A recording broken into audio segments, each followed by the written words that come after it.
എല്ലാവർക്കും നമസ്കാരം. സോ ഒരു എക്സ്പ്ലോസീവ് ആയിട്ടുള്ള ബ്രേക്കൗട്ട് സ്ക്രീനർ നമുക്ക് ഇൻഡിക്കേറ്റേഴ്സ് മാത്രം നമുക്കറിയാം. നമ്മുടെ ലിമിറ്റേഷൻസ് എന്താണ്? എല്ലാവിധ ഇൻഡിക്കേറ്റേഴ്സും മെയിൻലി മൊമൻറ്റം ഓസിലേറ്റേഴ്സ് എന്ന് പറയുന്ന കാറ്റഗറിയിൽപ്പെടുന്ന ഇൻഡിക്കേറ്റേഴ്സ്, അതായത് മൊമൻറ്റം, ഒരു സ്റ്റോക്കിന് എത്രത്തോളം മൊമൻറ്റം ഉണ്ടെന്ന് എല്ലാ മൊമൻറ്റം ഇൻഡിക്കേറ്റേഴ്സും കൺഫേം ചെയ്യുന്ന, എല്ലാം നമുക്ക് വേണ്ട, കുറഞ്ഞത് ഒരു 6-7 മൊമൻറ്റം ഇൻഡിക്കേറ്റേഴ്സിൽ നിന്നും എല്ലാത്തിലും പോസിറ്റീവായിട്ട് ലഭിക്കുന്ന ഒരു കൺഫർമേഷൻ ഉണ്ടെങ്കിൽ അതിനർത്ഥം എന്താണ്?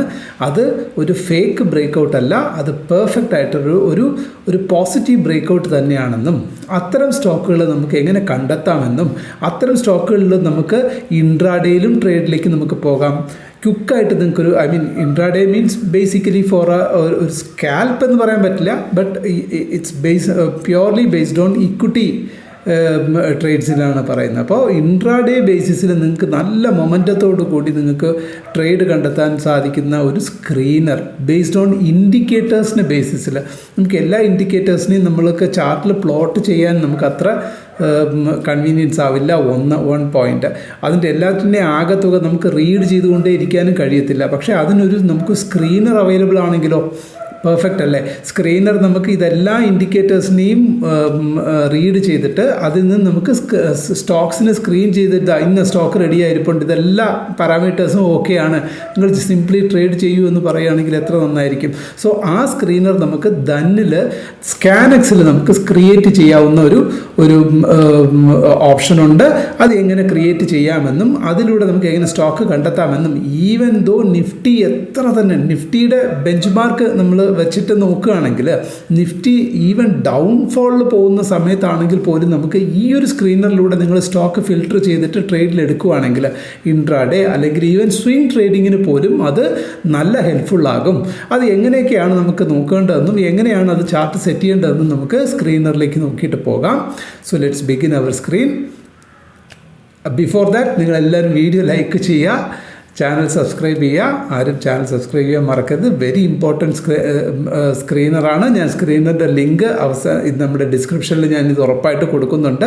നിങ്ങൾക്ക് ഡിസ്ക്രിപ്ഷനിൽ പോയിട്ട് ലിങ്ക് നിങ്ങൾക്ക് ചെക്ക് ചെയ്യാം. നിങ്ങൾ അതുകൊണ്ട് എന്താ ഒരു ഗുണം എന്ന് പറഞ്ഞാൽ, നിങ്ങൾ സ്ക്രീനർ ഉണ്ടാക്കാൻ നിങ്ങൾ ബുദ്ധിമുട്ടേണ്ടതില്ല. നിങ്ങൾ ദൻ ഡൗൺലോഡ് ചെയ്യുക എന്നുള്ളത് മാത്രമേ നിങ്ങൾക്ക് ജോലിയുള്ളൂ. ദൻ ഡൗൺലോഡ് ചെയ്ത് സ്കാനെക്സിൽ പോയിട്ട് സ്കാനെക്സിൽ നിങ്ങൾക്ക് ഫ്രീ ആയിട്ട് ഈ സ്ക്രീനർ യൂസ് ചെയ്യാം. പ്രൊവൈഡഡ് കുറച്ചും കൂടി നിങ്ങൾക്ക് നിങ്ങളുടേതായിട്ടുള്ള ടെക്നിക്കൽ എഡ്ജ് വേണം എന്നുള്ളവർക്ക് നിങ്ങൾക്ക് ആ സ്ക്രീനർ എങ്ങനെ ഉണ്ടാക്കാം എന്നുള്ളതും കൂടെ ഞാൻ ലൈറ്റായിട്ട് പഠിപ്പിക്കാം. അങ്ങനെ സ്വന്തമായിട്ട് തന്നെ നിങ്ങൾക്ക് അത് ഉണ്ടാക്കാം. അതല്ല എന്നുണ്ടെങ്കിൽ ഈസി വേ എന്താണ്, ആ സ്ക്രീനറിൻ്റെ ലിങ്ക് വെച്ചിട്ട് നിങ്ങൾക്ക് തന്നെ യൂസ് ചെയ്യാം. എനിവേ, ഏതായാലും നമുക്ക് അതിനെപ്പറ്റി പരിചയപ്പെടാം. Let's begin. നോക്കൂ, നമ്മളിതാ ഇവിടെ സ്ക്രീനർ ഞാൻ ഓൾറെഡി പ്രിപ്പയർഡ് ആണ്. ഓൾറെഡി ഞാൻ സേവ് ചെയ്ത് വെച്ചിട്ടുണ്ട്. സിമ്പിളായിട്ട് ഓരോ പാരാമീറ്റേഴ്സ് എന്തൊക്കെയാണ് ഞാൻ യൂസ് ചെയ്തതെന്ന് റഫ്ലി പറഞ്ഞു പോകാം. നിങ്ങൾക്ക് താല്പര്യമുള്ളവർക്ക് നിങ്ങൾക്ക് അത് ആഡ് ചെയ്യണമെങ്കിൽ, നിങ്ങൾക്ക് തന്നെ ക്രിയേറ്റ് ചെയ്യണമെന്നുണ്ടെങ്കിൽ അങ്ങനെ ചെയ്യാം, അല്ലെങ്കിൽ ഞാൻ പറഞ്ഞു പോകാം. First closing price. നമുക്ക് എപ്പോഴും വേണ്ട ക്ലോസിംഗ് പ്രൈസ് എന്ന് പറഞ്ഞാൽ current closing price always greater than എന്തായിരിക്കണം? Upper Bollinger band. ബൊളിംഗർ ബാൻഡിൻ്റെ അപ്പർ ലൈൻ, അപ്പർ ബോർഡറിൽ മുകളിലായിരിക്കണം ക്ലോസിംഗ് പ്രൈസ് നിൽക്കേണ്ടത്. അതായത് എല്ലായ്പ്പോഴും ആ സ്ക്രീനറിൽ നമുക്ക് തരുന്ന സമയത്ത് സ്റ്റോക്ക് അപ്പർ ബൊളിംഗർ ബാൻഡിന് മുകളിലായിരിക്കണം. അതെങ്ങനെ ക്രിയേറ്റ് ചെയ്യണം? ക്രിയേറ്റ് ചെയ്യേണ്ടത് സിമ്പിളായിട്ട് നമുക്കിവിടെ ആഡ് ഫിൽട്ടർ പോവുക. നിങ്ങളിത് പ്രൈസ് ആൻഡ് വോള്യൂം നോക്കുക. ബൊളിംഗർ ബാൻഡ് അല്ലേ, അപ്പോൾ ക്ലോസിംഗ് പ്രൈസ് എന്ന് പറയുമ്പോൾ അപ്പോൾ പ്രൈസ് ഓൾറെഡി വന്നു. അപ്പോൾ പ്രൈസിൽ ക്ലിക്ക് ചെയ്യുക, ക്ലോസ് പ്രൈസ് സെലക്ട് ചെയ്യുക. ക്ലോസ് പ്രൈസ് സെലക്ട് ചെയ്യുമ്പോൾ ഇവിടെ ക്ലോസ് പ്രൈസ് എന്ന് വരും. എന്നിട്ട് വീണ്ടും അതിൽ ക്ലിക്ക് ചെയ്തിട്ട് മോർ ദാൻ, ഇവിടെ എന്താ parameter equal two or greater than more than click ചെയ്യുക. ദെൻ പാരാമീറ്റേഴ്സ് താഴെ ഒത്തിരി പാരാമീറ്റേഴ്സ് ഉണ്ടാകും. അതിൽ നിങ്ങൾ ബൊളിംഗർ ബാൻഡ്സ് എന്ന് എടുക്കരുത്, അപ്പർ ലോവർ ബൊളിംഗർ ബാൻഡ്സും എടുക്കരുത്, പിന്നെ എന്താ ബൊളിംഗർ ബാൻഡ് എന്ന് എടുക്കുക. ബൊളിംഗർ ബാൻഡ് എന്ന് എടുത്തിട്ട് നിങ്ങൾ മോർ ദാൻ ഇത് കൊടുക്കുമ്പോഴേക്കും upper Bollinger band naturally upper Bollinger band വരും. അതായത് അപ്പർ ലോവർ എന്നുണ്ടാകും, രണ്ടിലും അല്ല. നമുക്ക് ബൊളിംഗർ ബാൻഡ് സെലക്ട് ചെയ്തതിന് ശേഷം നിങ്ങൾ പോവാം. ദെൻ അടുത്തതാണ് നമുക്ക് അൺയൂഷ്വലി അന്നത്തെ ഒരു പെർട്ടിക്കുലർ ഡേയിൽ അൺയൂഷ്വൽ വോള്യൂം വേണം. നമുക്ക് അൺയൂഷ്വൽ വോള്യൂം. അപ്പോൾ ഓൾറെഡി നമുക്ക് മനസ്സിലായി എന്താണ് ഇൻഡിക്കേറ്റർ, എന്താണ് വോള്യൂം. അപ്പോൾ നിങ്ങൾ നോക്കൂ, ഇപ്പോൾ ക്ലോസിംഗ് പ്രൈസ് ബൊളിങ്ങർ ബാൻഡിന് മുകളിൽ വേണം. നമ്മൾ നോർമലി എന്ത് ചെയ്യണം, ചാർട്ടിൽ പോയിട്ട് ബൊളിങ്ങർ ബാൻഡ് പ്ലോട്ട് ചെയ്ത് അതിന് മുകളിൽ ഏതൊക്കെ സ്റ്റോക്ക് വരുന്നു നമ്മൾ നോക്കിയിരിക്കണം. അതൊരു വിഷയം. ഇപ്പോൾ ഇൻഡിക്കേറ്ററിനെ തന്നെ നമുക്ക് എന്തായിട്ട് മാറ്റി, നമ്മൾ ഇൻഡിക്കേറ്ററിനെ തന്നെ സ്ക്രീനറിലൂടെ നമ്മൾ ആ ഒരു പെർട്ടിക്കുലർ ഇൻഡിക്കേറ്ററിൻ്റെ മുകളിൽ വരുന്ന സ്റ്റോക്സ് ഏതൊക്കെയാണെന്ന് സ്ക്രീനർ തന്നെ നമുക്ക് ഫൈൻഡ് ഔട്ട് ചെയ്ത് തരും. That's one point. Second point നോക്കൂ, ടെക്നിക്കലി വോളിയം അന്നത്തെ ദിവസത്തിൽ അൺയൂഷ്വൽ വോളിയം ആയിട്ടുള്ള ഒരു കണ്ടീഷൻ വേണം, അൺയൂഷ്വൽ വോളിയം. അപ്പോൾ അവിടെയും നിങ്ങൾ ഫിൽറ്ററിലേക്ക് പോവുക, ഫിൽറ്ററിൽ പോയിട്ട് പ്രൈസ് ആൻഡ് വോളിയം എന്ന് കാണും. വോളിയം എന്തായാലും അവിടെ ഉണ്ട്. അവിടെ പോയിട്ട് നിങ്ങൾ എന്ത് ചെയ്യുക, വോള്യൂം, ജസ്റ്റ് വോള്യൂം സെലക്ട് ചെയ്ത് കൊടുത്തിട്ട് അപ്ലൈ ആദ്യം കൊടുക്കുക. അപ്പോൾ എന്ത് സംഭവിക്കും, ഇവിടെ വോള്യൂം വരും. അതിൽ നിങ്ങൾ ഇവിടെ നോക്കൂ, 1 day volume, 22 day unusual volume, potential high volume. അതിൽ 1 ഡേയിൽ അന്നത്തെ പെർട്ടിക്കുലർ ഡേയിൽ നമ്മൾ എന്താ ചെയ്യുക, അൺയൂഷ്വൽ വോള്യൂം വരുന്ന ഇത് കൊടുക്കുക. വീണ്ടും ഇനിയൊരു സൈഡ് ഉണ്ട്, വോള്യൂം തന്നെ വീണ്ടും ഇതേമാതിരി ഫിൽറ്ററിൽ പോയിട്ട് വീണ്ടും ഒരു വോള്യൂം ആഡ് ചെയ്യുക. ഇത് ഇവിടെ പോയിട്ട് വോള്യൂം എന്ന് പറഞ്ഞാൽ ആഡ് ചെയ്യുക. എന്തിനു വേണ്ടിയിട്ടാണ്, നമുക്ക് ഒരു ദിവസം മാത്രം വോള്യൂം, നമുക്ക് അൺയൂഷ്വൽ വോള്യൂം ഉണ്ടായാൽ പോരാ. അത് ചിലപ്പോൾ എന്ത് സംഭവിക്കാം, ഫേക്ക് ഔട്ടിനൊക്കെയും സാധ്യതയുണ്ടാകാം. സോ കഴിഞ്ഞു പോയ 5 ദിവസങ്ങളിൽ കറക്റ്റായിട്ട് ഫ്രീക്വൻ്റ് ആയിട്ട് കഴിഞ്ഞ 5 ദിവസമായിട്ട് എന്ത് വേണം, വോള്യൂത്തിന് ഇൻക്രീസ് വേണം എന്നുള്ളൊരു കണ്ടീഷൻ വെക്കണം. അപ്പോൾ എന്താണ്, 5 ഡേ മൂവിങ് ആവറേജിന് മുകളിൽ കഴിഞ്ഞു പോയ 5 ദിവസത്തെ ആവറേജിനേക്കാളും മുകളിലായിരിക്കണം ഇന്നത്തെ വോള്യൂം. സോ അതും നമുക്ക് അത് greater than or equal to ഇവിടെ മോർ ദാൻ കൊടുക്കുക. ഇവിടെ പാരാമീറ്റേഴ്സ് താഴെ വരും, നമുക്ക് SMA 5 വോള്യൂം. സോ അതൊരു ഇമ്പോർട്ടൻറ്റ് ഇൻഡിക്കേറ്റർ. അത് കഴിഞ്ഞ് അടുത്ത എന്താണ്, RSI. നോർമലി നിങ്ങൾക്കറിയാം RSI എബോവ് 60, കാരണം ഇൻട്രാഡേയിലാണ് നമ്മൾ മെയിനായിട്ട് ഫോക്കസ് ചെയ്യുന്നതെങ്കിൽ എബോവ് 60 RSI റൺ ചെയ്തിരിക്കണം ഡെയിലി ബേസിസിൽ. അതും സിമ്പിളായിട്ട് എന്ത് ചെയ്യുക, നിങ്ങളുടെ ആഡ് ഫിൽറ്റർ പോയിട്ട് പ്രൈസ് ആൻഡ് വോള്യത്തിന് പകരം ടെക്നിക്കൽ ഇൻഡിക്കേറ്റേഴ്സ് എന്ന് ഇവിടെ ഒരു ആസ്പെക്റ്റ് ഉണ്ട്. ടെക്നിക്കൽ ഇൻഡിക്കേറ്റേഴ്സ് ക്ലിക്ക് ചെയ്തിട്ട് RSI സെലക്ട് ചെയ്യുക. RSI സെലക്ട് ചെയ്തിട്ട് ഇവിടെ അപ്ലൈ കൊടുക്കുക. അപ്ലൈ കൊടുക്കുമ്പോൾ ഇവിടെ RSI എന്ന് മാത്രമേ വരത്തുള്ളൂ. അവിടെ നിങ്ങൾ എന്ത് ചെയ്യുക, ക്ലിക്ക് ചെയ്തിട്ട് ഇവിടെ നോക്കൂ, ഇവിടെ മിനിമം 60 എന്ന് മാത്രം കൊടുക്കുക. മാക്സിമം 100 ആണ്, മിനിമം 60 എന്നൊരു ഓപ്ഷൻ ഉണ്ട്. ഇവിടെ പല ഫിഗറും ആയിരിക്കും. അവിടെ നിങ്ങൾ എന്ത് ചെയ്യുക, 60 എന്ന് എൻ്റർ ചെയ്ത് കൊടുത്താൽ മാത്രം മതി. നാച്ചുറലി ഇപ്പോൾ ഇവിടെ നമുക്ക് greater than or equal to എന്താ വരിക, 60. അടുത്തത് MACD ഹിസ്റ്റോഗ്രാം. MACD എന്ന് പറഞ്ഞാൽ മൂവിങ് ആവറേജ് കൺവെർജൻസ് ഡൈവർജൻസ്. അത് എന്തായിരിക്കണം, അത് 0ക്ക് മുകളിലായിരിക്കണം. അതാണ് നമ്മുടെ കണ്ടീഷൻ. അടുത്ത അതും ഇതേമാതിരി. അപ്പോൾ ടെക്നിക്കൽ MACD എന്ന് പറഞ്ഞാൽ ടെക്നിക്കൽ ഇൻഡിക്കേറ്ററാണ്. ആഡ് ഫിൽറ്റർ പോവുക. ഇവിടെ വേറെ ഒന്നുമില്ല, നമുക്ക് price, volume, then technical indicators. Technical ഇൻഡിക്കേറ്റേഴ്സിനെ കമ്പൈൻ ചെയ്തിട്ടാണ് നമ്മൾ സ്ക്രീനർ ഉണ്ടാക്കുന്നത്. സോ ടെക്നിക്കൽ ഇൻഡിക്കേറ്റർ പോവുക. MACD സിഗ്നൽ ഉണ്ട്, MACD ലൈൻ ഉണ്ട്. നമുക്ക് MACD ഹിസ്റ്റോഗ്രാമിൽ അറിയാമല്ലോ, MACD ഇങ്ങനെ താഴെ നമ്മൾ ഇതേമാതിരി, അത് ഹിസ്റ്റോഗ്രാമിൽ 0ക്ക് മുകളിലായിരിക്കണം നമ്മളുടെ ഈ പെർട്ടിക്കുലർ സ്റ്റോക്ക് വരേണ്ടതെന്നുള്ളതാണ് നമ്മുടെ കണ്ടീഷൻ. അപ്പോൾ ഹിസ്റ്റോഗ്രാം സെലക്ട് ചെയ്യുക, അപ്ലൈ കൊടുക്കുക. അപ്ലൈ കൊടുക്കുമ്പോൾ ഇവിടെ ഇങ്ങനെ വരും. ദെൻ ഡ്രോപ്പ് ഡൗൺ കൊടുത്തിട്ട് ഇവിടെ മിനിമം 0 ആക്കി കൊടുക്കുക. മിനിമം മൈനസ് കുറേ ഫിഗേഴ്സ് ഉണ്ടാവും, അതിനെ സെലക്ട് ചെയ്ത് മാറ്റിയിട്ട് ഇങ്ങനെ സെലക്ട് ചെയ്ത് മാറ്റിയിട്ട് 0 കൊടുക്കുക. ബാക്കിലേക്ക് വരിക. അപ്പോഴേക്കും ഹിസ്റ്റോഗ്രാം ഇസ് ഗ്രേറ്റർ ദാൻ 0. അടുത്തത് ADX എന്ന് കേട്ടിട്ടുണ്ട്, average directional index. Average directional index normally പറയപ്പെടുന്നത് എന്താണ്, 25 ആൻഡ് എബോവ് ആണ്. Should be greater than 25 and above എന്നുള്ളതാണ് എന്താണ് പോസിറ്റീവായിട്ട് വരിക, അല്ലെങ്കിൽ ബുള്ളിഷ്നെസ് എന്ന് കാണിക്കുന്നത്. നമുക്ക് വേണ്ടുന്നത് എക്സ്ട്രാ ഓർഡിനറിലി ബുള്ളിഷ് ആയിരിക്കണം.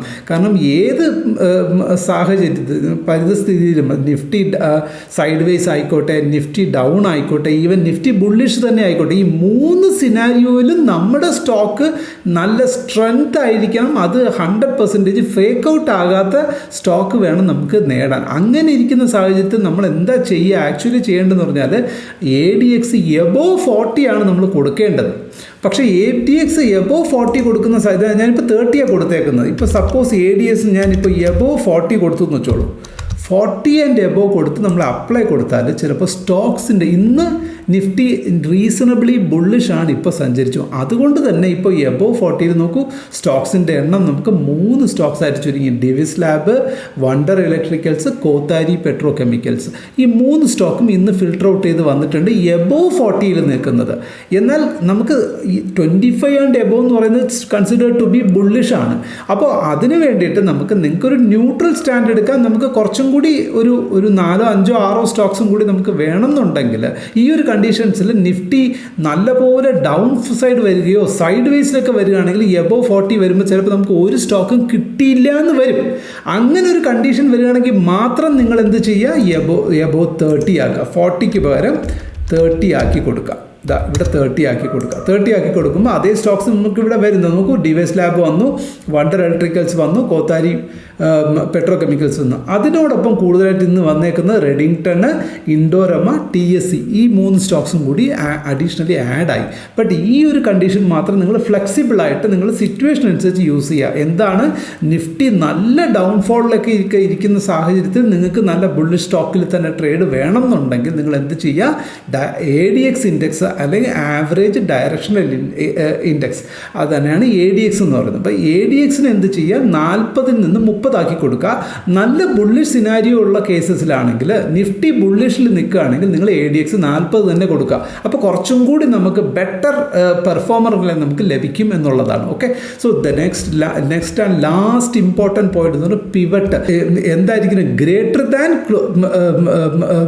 പിവറ്റ് പ്രൈസ് ഷുഡ് ബി എന്തായിരിക്കണം, ലെസ്സർ ദാൻ ക്ലോസിംഗ് പ്രൈസ്. അവിടെയാണ് പിവറ്റ് പ്രൈസ്. നമ്മളപ്പോൾ കൊടുക്കേണ്ട കണ്ടീഷൻ എങ്ങനെ കൊടുക്കണം, പിവറ്റ് എന്ന് പറയുന്നത് ക്ലോസ് പ്രൈസിന് താഴെ ഇരിക്കണം. ഇത് പിവറ്റാണെന്ന് വെച്ചോളൂ, ഇത് പ്രൈസാണ്. അപ്പോൾ പ്രൈസ് എന്ന് പറയുന്നത് ക്ലോസ് പ്രൈസ് ഇവിടെ നിൽക്കുകയാണ്, പിവറ്റ് ഇവിടെ നിന്നാൽ അതിനർത്ഥം എന്താണ്, മുകളിലേക്ക് എന്നല്ലേ അർത്ഥം. പക്ഷേ പിവറ്റ് ഇവിടെ നിൽക്കുന്നു, പ്രൈസ് താഴെ നിൽക്കുന്നു എന്ന് പറഞ്ഞാൽ, അപ്പോൾ pivot is greater than closing price എന്ന് പറഞ്ഞാൽ എന്തായിരിക്കും അർത്ഥം, പ്രൈസ് ഇവിടെയാണ് ക്ലോസ് ചെയ്തിരിക്കുന്നത്, പിവറ്റ് ഇവിടെയാണെന്നല്ലേ അർത്ഥം. അപ്പോൾ പ്രൈസ് താഴെയെന്നർത്ഥം. സോ എപ്പോഴും ശ്രദ്ധിക്കേണ്ട ഈ ഒരു ബാക്കിയുള്ളതിൽ എല്ലാറ്റിലും നിങ്ങൾ നോക്കിക്കഴിഞ്ഞാൽ അറിയാം. എന്താ നോക്കൂ, close price greater, 1 day unusual volume greater than 5 MA, RSI greater than or equal to 60, then MACD greater than 0, average directional index greater than 30 or 40 as per our wish, then pivot മാത്രം lesser than closing price, പ്രൈസിന് താഴെ നിൽക്കണം pivot എന്നുള്ളതാണ് concept. ഇത് മാത്രം നിങ്ങൾ ശ്രദ്ധിച്ചുകൊണ്ടാൽ മതി. ഞാൻ എക്സാമ്പിൾ ഇതാ കാണിച്ചു തരാം. ഈ ലെസ് ദാൻ എന്നുള്ളത് ഞാൻ ഇത് ഗ്രേറ്റർ ദാൻ ആക്കി നോക്കൂ, മോർ ദാൻ അല്ലെങ്കിൽ മോർ ദാൻ കൊടുത്തു കഴിഞ്ഞാൽ, നമ്മളിവിടെ അപ്ലൈ കൊടുത്തു കഴിഞ്ഞാൽ 0 ആയിരിക്കും. നോക്കൂ, ഒരു സ്റ്റോക്കും കാണത്തില്ല. കണ്ടോ, ഒരൊറ്റ ഇത്രയും നമ്മൾ കണ്ടീഷൻസ് കൊടുത്തു, ആ ഒരൊറ്റ കണ്ടീഷനിൽ മാറ്റം വരുത്തിയപ്പോൾ ഒരു സ്റ്റോക്കും ഇവിടെ ഇല്ല. സോ അതിനെ ഞാനൊരു ജസ്റ്റ് എംഫസൈസ് ചെയ്ത് പറഞ്ഞു എന്ന് മാത്രമേ ഉള്ളൂ. സോ ഇവിടെ ശ്രദ്ധിക്കേണ്ടത് മോർ പിവറ്റ് താഴെ നിൽക്കണം. സോ ലെസ് ദാൻ, പ്രൈസിനേക്കാൾ താഴെ നിൽക്കണം പിവറ്റ് എന്നുള്ളതാണ് നമ്മൾ ഉദ്ദേശിക്കുന്നത്. സോ ഇവിടെ എന്താ, ലെസ് ദാൻ എന്ന് മാത്രം നമ്മൾ കൊടുക്കുക. ലെസ് ദാൻ എന്ന് കൊടുത്തു കഴിയുമ്പോൾ ഇതാ നോക്കൂ, സ്റ്റോക്സ് തിരിച്ച് ഫിൽട്ടർ ഔട്ട് ചെയ്ത് വന്നുണ്ടോ. സോ ഇത്രയുള്ളൂ. ഇനി അടുത്ത് നോക്കേണ്ടതാണ് ഓരോ, ഇപ്പോൾ ജസ്റ്റ് സപ്പോസ് നമ്മളിപ്പോൾ ഇത്രയും കണ്ടു. ഇനി നിങ്ങൾ മനസ്സിലാക്കേണ്ടതാണ് നമ്മുടെ ഇപ്പോൾ ഈ ഒരു സ്റ്റോക്ക്, ഓരോ സ്റ്റോക്കിനും നമുക്ക് ഇമ്മീഡിയറ്റ്ലി അപ്പം തന്നെ നമുക്ക് ധനിൻ്റെ ചാർട്ടിലേക്ക് പോയി നോക്കാം. ധനിൻ്റെ ചാർട്ടിൽ പോയി നോക്കുമ്പോൾ ഇതാ നോക്കൂ, ഞാൻ 1 മന്ത് ചാർട്ട് എടുത്തേക്കാണ്. 1 ഡേയിൽ നോക്കിയാൽ നോക്കൂ, ബുള്ളിഷ് അല്ലേ, പക്കാ ബുള്ളിഷാണ്. ഈ ഒരു കണ്ടീഷൻസ് ഇത് 3 എന്തൊക്കെയാണെന്ന് ഓൾറെഡി ഞാൻ പ്രീവിയസ് ഒരു വീഡിയോ കൊടുത്തിട്ടുണ്ട്. ഇത് ഞാൻ എന്താ നോക്കൂ, അതിനെ തന്നെ സ്ഥിരമായിട്ട് ഫോളോ ചെയ്യുന്ന ആൾ തന്നെയാണ് ഞാൻ. ആ വീഡിയോയിൽ കൊടുത്തത് തന്നെയാണ് ഇവിടെയും വെച്ചേക്കുന്നത്. സോ നിങ്ങളെ പഠിപ്പിക്കുക മാത്രമല്ല, ഞാനും ഇത് പ്രാക്ടിക്കലി ഫോളോ ചെയ്യുന്നു എന്നുള്ളത് നിങ്ങൾ മനസ്സിലാക്കുക.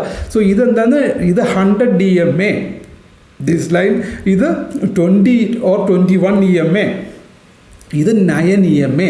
പ്രൈസ് നോക്കൂ, എല്ലാറ്റിനും മുകളിലാണ്. ഇവിടെ ക്രോസ് ഓവർ വന്നു കഴിഞ്ഞു. It is in a bullish scenario.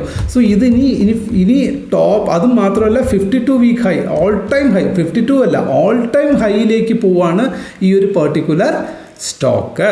ഇനിയും നിങ്ങൾക്ക് അഡ്വാൻസ്ഡ് കൺഫർമേഷൻ വേണമെങ്കിൽ എന്ത് വേണം, ചാർട്ടിൽ നിങ്ങൾ എന്താ ചെയ്യുക, ഇവിടെയാണ് നിങ്ങൾ ഇമ്പോർട്ടൻ്റ് ആയിട്ടുള്ള ഇനിയൊരു ഇൻഡെക്സ് ഇട്ട് കമ്പാരിറ്റീവ് റിലേറ്റീവ് സ്ട്രെങ്ത്. ഞാൻ ഇതിനെപ്പറ്റിയും ഞാൻ കഴിഞ്ഞ ക്ലാസ്സിൽ പറഞ്ഞിട്ടുണ്ടായിരുന്നു.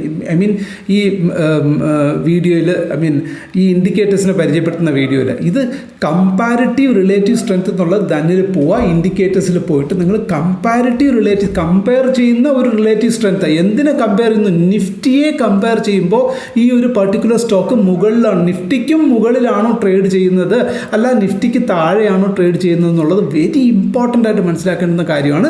ഇവിടെ നമുക്ക് ഈ ബ്ലൂ ലൈൻ എന്ന് പറയുന്നത് കമ്പാരിറ്റീവ് റിലേറ്റീവ് സ്ട്രെങ്ത്തിൽ ബ്ലൂ ലൈൻ നിഫ്റ്റിയാണ്, അതിനും മുകളിൽ തന്നെയാണ് ഈ ഒരു സ്റ്റോക്ക് ട്രേഡ് ചെയ്യുന്നത്. അതിനർത്ഥം ഈ അടുത്ത കാലത്തൊന്നും ഈ സ്റ്റോക്ക് താഴ്പോട്ടേക്ക് വീഴില്ല എന്നുള്ളതാണ്. അതാണ് നിങ്ങൾ ആദ്യം മനസ്സിലാക്കേണ്ടുന്ന പോയിന്റ്. സോ ഇപ്പോൾ ഇവിടെ ഒരു ഹൈ ബ്രേക്ക് ഔട്ട് കൊടുത്തു, ഇങ്ങനൊരു സാഹചര്യത്തിൽ നിൽക്കുന്ന ഇൻട്രാഡേ, നിങ്ങളൊരു സ്വിംഗ് പൊസിഷനിലേക്കൊക്കെ പോകുന്നൊരു വ്യക്തിയാണെങ്കിൽ ഇപ്പോൾ ഈ ഒരു ഇപ്പോൾ നോർമലി ഇങ്ങനെ നോക്കിക്കഴിഞ്ഞാൽ ഈ റെഡ് ലൈൻ, അതായത് 9 EMIക്ക് മുകളിൽ ട്രേഡ് ചെയ്യുന്ന സ്റ്റോക്സ് കുറച്ച് ഒന്ന് കൺസോൾട്ടേറ്റ് വീണ്ടും 9ലേക്ക് വന്നിട്ട് വീണ്ടും തിരിച്ച് കയറി പോകുന്ന സാഹചര്യം വരും. അപ്പോൾ ഇവിടെയും ഇപ്പോൾ അൺയൂഷ്വലി ഹൈ വോള്യൂം നോക്കൂ, നമ്മൾ ഈ പറഞ്ഞ ഇൻഡിക്കേറ്റേഴ്സ് എന്തൊക്കെയാണ് കാണിക്കുന്നു, ബാക്കിയൊന്നും ഞാൻ കൊടുത്തിട്ടില്ല. RSIയും മാഗ്ഡിയും ഹിസ്റ്റോഗ്രാമിനെ ഒന്നും ഞാൻ കൊടുക്കേണ്ട ആവശ്യമില്ല. ബിക്കോസ് ഓൾറെഡി എനിക്ക് അതെല്ലാം ഫിൽട്ടർ ഔട്ട് ചെയ്ത് വന്നു കഴിഞ്ഞാൽ പിന്നെ വീണ്ടും എല്ലാ ഇൻഡിക്കേറ്റേഴ്സും കൊടുത്ത് ഇതിനകത്ത് നമ്മുടെ ഒരു നീറ്റ് ആൻഡ് ക്ലീൻനെസ് നമുക്ക് നഷ്ടപ്പെടും. സോ സ്ക്രീനറിൽ നിന്നും സ്റ്റോക്ക് എടുത്തു, സ്റ്റോക്കിന് നോക്കുമ്പോൾ ഇത് എന്തുകൊണ്ടും ബുള്ളിഷാണ്. ഇനി അടുത്ത മിനിമം നമുക്ക് നോക്കേണ്ടത് ഇവിടുത്തെ ബ്രേക്കൗട്ട് പോയി. ഈ ബ്രേക്കൗട്ട് മാക്സിമം ഇപ്പോൾ ഈ ഒരു റേഞ്ച് നിൽക്കുമ്പോൾ 8400, അപ്പോൾ 8500 വരെ പോയിട്ട് അവിടെ നിന്ന് തിരിച്ച് താഴെ വന്നു. എന്തായാലും ഇനി ഒരു 8750 അല്ലെങ്കിൽ 9000 സോണിലേക്കൊക്കെ ഈ സ്റ്റോക്ക് വരും മാസങ്ങൾ അല്ലെങ്കിൽ വരും ദിവസങ്ങളിലോ മാസങ്ങളിലോ ഇത് ഈ ഒരു സ്റ്റോക്ക് 9000 റേഞ്ചിലേക്കൊക്കെ വരാൻ സാധ്യത കൂടുതലാണ്. സോ ദിസ് ഈസ് ദി എന്താ പറയുക സ്റ്റഡി. ഇപ്പം നമ്മളിപ്പോൾ സ്ക്രീനർ വന്നു, സ്ക്രീനറിൽ നിന്ന് ചാർട്ട് വന്നപ്പോൾ ഏതൊക്കെ രീതിയിലാണെന്നുള്ള കാര്യം നിങ്ങൾക്ക് വ്യക്തമായിട്ട് മനസ്സിലായി. ഇതേമാതിരി ഇന്ത്യൻ സ്റ്റോക്ക് നോക്കാം. സോ റെഡിങ്ടൺ എന്നൊക്കെ പറഞ്ഞ ഇമ്പോർട്ടൻറ്റ് സ്റ്റോക്കുകളാണ്. നമുക്കത് നിങ്ങൾക്ക് അറിയില്ലെങ്കിൽ എൻ്റെ എബോട്ടസിൽ പോയി നോക്കുക. സെമി കണ്ടക്ടർ സെക്ടറിലൊക്കെ ഇനി വരാൻ പോകുന്ന കാലത്ത് ഹൈ ഡിമാൻഡ് വരുന്ന സ്റ്റോക്കിൽ ഒന്നാണ് റെഡിങ്ടൺ നോക്കൂ. നല്ല ഈ പറഞ്ഞ റേഞ്ചിൽ തന്നെ ഇത് ഔട്ട്സൈഡ് ഗ്യാപ്പിൽ വന്നേക്കുകയാണ്. നോക്കൂ, ഔട്ട്സൈഡ് ഗ്യാപ്പിൻ്റെ പ്രത്യേകത എന്താണ്? അത് റണ്ണിങ് ഗ്യാപ്പാണ്. അപ്പോൾ ഔട്ട്സൈഡ് ഗ്യാപ്പിൽ വരുമ്പോൾ അത് പിന്നെ കുറേ കാലം കഴിയും ഇതിന് തിരിച്ച് താഴെ ഈ ഒരു ഗ്യാപ്പ് ഫില്ല് ചെയ്യാൻ. ഇപ്പോൾ ഏർലിയർ ഔട്ട്സൈഡ് ഗ്യാപ്പ് വന്നു, അതിനും പ്രീവിയസ് ഹൈ ആയിട്ടുള്ള 52 വീക്ക് ഹൈ ഇവിടെ ഈ ഹൈയും ബ്രേക്ക് ചെയ്ത് ഇന്ന് മുകളിലേക്ക് പോയിട്ടേ ഉള്ളൂ. ഇന്നത്തെ ദിവസം നോക്കും, പ്രീവിയസ്ലി ഒരിക്കൽ വന്നു, ലോ വന്നു, തിരിച്ച് വീണ്ടും ബ്രേക്ക് ചെയ്തു. So this is perfectly bullish stock. നോക്കൂ, അതേമാതിരി നിഫ്റ്റിക്ക് മുകളിലാണ് സ്റ്റോക്ക് ട്രേഡ് ചെയ്തത്. ഇനി എന്ത് വേണം ഇതിൽ കൂടുതൽ? നിങ്ങൾക്ക് ഇത്ര പെർഫെക്റ്റ് ആയിട്ടുള്ള നിങ്ങൾക്ക് അനാലിസിസ് ആരെയും ഡിപ്പെൻഡ് ചെയ്യാതെ തന്നെ ഡൗൺലോഡ് ചെയ്യുക. തന്നിലൂടെ നിങ്ങൾക്ക് ഈസി ആയിട്ട് സ്ക്രീനറും നിങ്ങളൊന്നും മെനക്കെടേണ്ട. നിങ്ങൾ ചെയ്യാൻ ബുദ്ധിമുട്ടാണോ? ഞാൻ ഈ വീഡിയോയുടെ ഡിസ്ക്രിപ്ഷനിലുണ്ട് ഇതിൻ്റെ ലിങ്ക്. ജസ്റ്റ് നിങ്ങൾക്ക് അതിന് കോപ്പി ചെയ്ത് ഒന്ന് പേസ്റ്റ് ചെയ്ത്, പക്ഷേ പ്രൊവൈഡർ എന്ത് വേണം? ഉണ്ടെങ്കിൽ മാത്രമേ വർക്കാകത്തുള്ളൂ. നിങ്ങൾ ഡൗൺലോഡ് ചെയ്യാത്തവർക്ക് ഈ സ്ക്രീനർ കിട്ടത്തില്ല. ബാക്കിയൊക്കെ നിങ്ങൾ പെയ്ഡ് സ്ക്രീനേഴ്സിലൊക്കെ പോകുന്നതിന് പകരം ഫ്രീ ആയിട്ട് നിങ്ങൾക്ക് ഈ സ്ക്രീനർ യൂസ് ചെയ്യാം. സോ ഇതൊക്കെയാണ് ഇതിനകത്തുള്ള ഫെസിലിറ്റീസ്. എല്ലാവരും തന്നെ ഡൗൺലോഡ് ചെയ്യാൻ നോക്കുക. സംശയമുള്ളവർക്ക് നിങ്ങൾ ബന്ധപ്പെടാം, തീർച്ചയായിട്ടും ഞങ്ങൾ സപ്പോർട്ട് തരുന്നതാണ്. ഓക്കെ, സോ ഇങ്ങനെയാണ് ഇത് വർക്കൗട്ട് ചെയ്യുക. ബേസിക്കലി ഒരിക്കൽ കൂടി ഞാൻ ജസ്റ്റ് ഒരു ഫാസ്റ്റായിട്ട് റൺ ചെയ്ത് പോകാം. നിങ്ങൾ വേണേൽ നോട്ട് ചെയ്ത് വെച്ചോളൂ. Closing price should be greater than upper Bollinger band. 1 day unusual volume should be unusual volume should be unusual volume. അതാണ് unusual volume should be unusual അല്ല. വോള്യൂം എന്തായിരിക്കണം? എക്സ്ട്രാ ഓർഡിനറിലി ഹൈ വോള്യൂം ആയിരിക്കണം. Then greater than, വീണ്ടും volume last 5 days വോള്യത്തെക്കാൾ മുകളിലായിരിക്കണം ഇന്നത്തെ volume എന്നൊരു condition. അടുത്തത് RSI ഗ്രേറ്റർ ദാൻ 60 ആയിരിക്കണം. മാഗ്ഡി histogram should be greater than 0 ആയിരിക്കണം. ആവറേജ് ഡയറക്ഷണൽ ഇൻഡെക്സ്, അതായത് ADX എന്ന് പറയും ഷോർട്ട് ഫോമിൽ, ADX ഷുഡ് ബി, അതിന് മാത്രം നിങ്ങൾ എന്ത് ചെയ്യുക? ഒരു ഡീവിയേഷൻ കൊടുക്കുക. നല്ല ബുള്ളിഷ് സിനാരിയോയിലുള്ള നിഫ്റ്റിയുമായിട്ട് കമ്പയർ ചെയ്യുമ്പോൾ നിഫ്റ്റിൻ്റെ അന്നത്തെ ഒരു ദിവസം പർട്ടിക്കുലർ ഡേയിൽ നല്ല ബുള്ളിഷ് ആണെങ്കിൽ നിങ്ങൾ ADXന് എന്ത് ചെയ്യുക? 40 ആൻഡ് എബോവ് കൊടുക്കുക, ഗ്രേറ്റർ ദാൻ 40 കൊടുക്കുക. നിഫ്റ്റി നല്ല ബെയറിഷ് സോണിലേക്ക് പോകുന്ന സാഹചര്യത്തിലാണെങ്കിലോ അല്ലെങ്കിൽ സൈഡ് വേസിലൊക്കെ ആണെങ്കിൽ അന്നത്തെ ദിവസം മാത്രം ഇതിനെ ജസ്റ്റ് എന്ത് ചെയ്യുക? അതിൽ ക്ലിക്ക് ചെയ്തിട്ട് അതിന് 40ക്ക് പകരം 30 ആക്കി കൊടുക്കുക. അപ്പോൾ നമുക്ക് സ്റ്റോക്സ് ലഭിക്കും. അടുത്തത് എന്താണ്? Pivot should be lesser than closing പ്രൈസിനേക്കാൾ എന്തായിരിക്കണം? പിവറ്റ് താഴെ ഇരിക്കണം. ഇത്രയേ ഉള്ളൂ കണ്ടീഷൻ. നോട്ട് ചെയ്ത് വെച്ചോളൂ. സോ ഇത് തീർച്ചയായിട്ടും നിങ്ങൾ പ്രാക്ടീസ് ചെയ്യുക. വീഡിയോ എല്ലാവരും ലൈക്ക് ചെയ്യുക, ചാനൽ സബ്സ്ക്രൈബ് ചെയ്യുക. ഓക്കെ, കമൻറ്റുകൾ മസ്റ്റായിട്ട് നിങ്ങളൊന്ന് ട്രൈ ചെയ്തതിന് ശേഷം ഒരാഴ്ച ഏത് കാര്യം ഞാനിവിടെ ഇരിക്കുന്നത് ഓരോ ദിവസം ഓരോ സ്ട്രാറ്റജി പഠിപ്പിക്കാനല്ല ഞാനിരിക്കുന്നത്. ഓരോ രീതിയിലും നമുക്ക് ട്രേഡ് ചെയ്യാം. നിങ്ങൾക്ക് നിങ്ങളുടേതായിട്ടുള്ള കൺവീനിയൻസ് ഏതാണോ അതിലേക്ക് നിങ്ങൾക്ക് പല തരത്തിലുള്ള ഓപ്ഷൻ. നമ്മളിപ്പോൾ ഒരു കാര്യം പല ആംഗിളിലൂടെ നമ്മൾ പഠിക്കാൻ വേണ്ടിയിട്ടില്ലേ, നമ്മൾ പഠിക്കുക എന്നുള്ളതാണ് നമ്മുടെ പ്രധാനം. അത് പഠിപ്പിക്കുക എന്നുള്ളതാണ് എൻ്റെ ജോലി എന്ന് പറയുന്നത്. ഇന്ന രീതിയിൽ ഒന്ന് പഠിപ്പിച്ചു, പിന്നെ ഓരോ ദിവസം ഇങ്ങനെ ഒരു കമൻ്റൊക്കെ ഞാൻ കണ്ടായിരുന്നു. സിംപ്ലി അതൊക്കെ അവരൊന്നും ഇതിനെപ്പറ്റി സീരിയസ് ആയിട്ടുള്ള ഒരു ട്രേഡറെ സംബന്ധിച്ചിടത്തോളം ഓരോ പുതിയ അറിവും ഓരോ നോളജ് നോളജ് ശേഖരിക്കാനുള്ള ഒരു മാർഗമായിട്ട് വേണം നിങ്ങൾ കണക്കാക്കാൻ. ഇപ്പോൾ ഇങ്ങനെ ഒരു സ്ക്രീനർ വന്നു ഉടനെ ഇതാണ് അൾട്ടിമേറ്റ്ലി എല്ലാറ്റിനും മുകളിൽ എന്നൊന്നും ഞാനും വാദിക്കാൻ ആസ് എ ട്രേഡർ എന്നുള്ള നിലയ്ക്ക്, ഞാൻ ഇവിടെ ഇരിക്കുന്ന നിങ്ങൾക്ക് ഇത് പറഞ്ഞു തരാനിരിക്കുന്ന ആളായിട്ടല്ല, നിങ്ങളിൽ ഒരുവനായിട്ട് ഇരുന്ന് കഴിഞ്ഞാൽ ഞാനിതിനെങ്ങനെ കൺസിഡർ ചെയ്യുക? ഓക്കെ, ഇതൊരു പുതിയ അറിവാണ്. അപ്പോൾ ഇതെന്താണ്, ഇത് ഏത് രീതിയിൽ എനിക്ക് ഗുണകരമാകുമോ ഇല്ലയോ, ജസ്റ്റ് നമ്മളൊന്ന് ഫോളോ അപ്പ് ചെയ്യുക. അത് നല്ല രീതിയിൽ അത് വർക്കൗട്ട് ആകാൻ പറ്റുന്ന ഒരു മാർഗ്ഗമാണെങ്കിൽ നമ്മൾ ഏതിൽ ഈ ഒരു പഴഞ്ചൊല്ലുണ്ട്, നഞ്ചിലും 4 വാന്ന് പറയും. നമ്മൾ പറമ്പിലൊക്കെ ഈ പശുക്കളെയൊക്കെ നമ്മൾ മേയാൻ വിട്ട് കഴിഞ്ഞാൽ വിഷച്ചെടിയാണെങ്കിൽ പോലും അതിലും ഒരു 4 കടി കടിക്കും കേട്ടോ. സോ എന്തിനു വേണ്ടിയിട്ടാന്ന് പറഞ്ഞാൽ ആ വിഷവും നമ്മുടെ ഉള്ളിലേക്ക് പോയി കഴിഞ്ഞ് കഴിഞ്ഞാൽ ചെറിയ തോതിലൊക്കെ ആണെങ്കിൽ അത് നമുക്ക് ഗുണം ചെയ്യും എന്നുള്ളതാണ്. അതൊരു പഴഞ്ചൊല്ലാണ്. അതേമാതിരി എല്ലാ ഇൻഫർമേഷനെയും അല്ലെങ്കിൽ എല്ലാത്തരം എഡ്യൂക്കേഷണൽ കണ്ടൻറ്റിനെയും നിങ്ങൾ കുറച്ചായിട്ട് ഒബ്സർവ് ചെയ്ത് അതിൽ നിന്നൊരു എന്തെങ്കിലും ഒരു പുതിയ കാര്യങ്ങൾ നമ്മൾ ഉള്ളിലേക്ക് നമ്മൾ എടുക്കാൻ ശ്രമിച്ചുകൊണ്ടേയിരിക്കുക, എന്നും അപ്ഡേറ്റഡ് ആയിക്കൊണ്ടേയിരിക്കുക എന്നുള്ളതാണ്. ഓക്കെ, സോ അതിന് ഗുണകരമാവും. അത്തരം അപ്ഡേഷൻ നിങ്ങൾക്ക് ലഭിക്കണമെങ്കിൽ എന്നെപ്പോലുള്ള ഒരാൾ അതിനെപ്പറ്റി പറഞ്ഞു തന്നാൽ മാത്രമല്ലേ നിങ്ങൾക്ക് അത് നേടാൻ കഴിയത്തുള്ളൂ. സോ അതിനെ ഈ ഒരു സ്പിരിറ്റിൽ വേണം നിങ്ങൾ ഇതിനെ കാണാൻ. അല്ലാണ്ട് ഓരോ ദിവസവും ഓരോന്ന് പറഞ്ഞ് നിങ്ങളെ കൺഫ്യൂസ് ചെയ്യാനല്ല ഇരിക്കുന്നത്. എന്ത് പറഞ്ഞു തന്നാലും ഞാൻ അതിനെ ഒരു കാര്യം ഉറപ്പുണ്ട്, ഞാൻ സിൻസിയറായിട്ട് നിങ്ങൾക്കത് മനസ്സിലാകണം. അതിലെന്തോയെങ്കിലും ഒരു ഫാക്ടർ ഉണ്ട് ഫോർ യുവർ പ്രോഗ്രസ് എന്നുള്ള കാര്യത്തിൽ ഞാൻ ഉറപ്പ് വരുത്തിയിട്ടേ ഞാനത് ചെയ്യാറുള്ളൂ. So this is my conclusion. Thank you. Investments in the securities market are subject to market risk. Read all the related documents carefully before investing.